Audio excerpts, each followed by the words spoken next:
I'd like to ask you just a couple of things. First of all, about the demeanour of Ghislaine Maxwell. What did she say? How did she look? Can I also ask, we've heard from your committee before that you want to hear from the former Prince Andrew and from Peter Mandelson. Do you think there are questions for the broader British royal family, King Charles? Yeah, Ghislaine Maxwell was once again unrepentant. She was very robotic.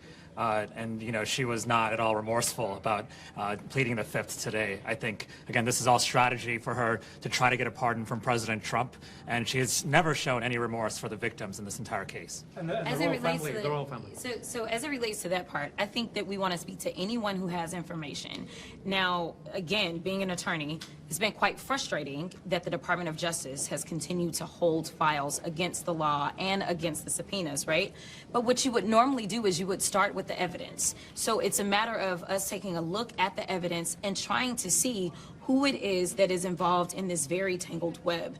I think that we should speak to anybody, even if that means that we go that high. Now, do I have any evidence to suggest that there's anything there at this moment? Not necessarily, but I do want to see everything, and I will be clear about this. When we had our large roundtable where we talked to so many survivors, they did say that this has impacted high levels of government across the world, not just in England. They talked about multiple other countries. And so for us, we want to follow this because for all I know, we know that Epstein is gone, but does it mean that the ring is gone? Because of the sophistication in the way that this was set up, we need to make sure that we're not only fortifying our democracy here, but we need to make sure that there's not some cabal that is operating currently and still engaging in this type of behavior. And I think that is why it's so important that these survivors have come forward in this moment, because we don't know that it's not continuing to go on right now. We just know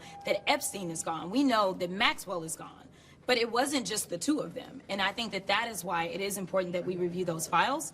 And anyone that we feel like is involved, based on the files, based on the evidence, we feel like they need to come forward and speak to us. So we're going to take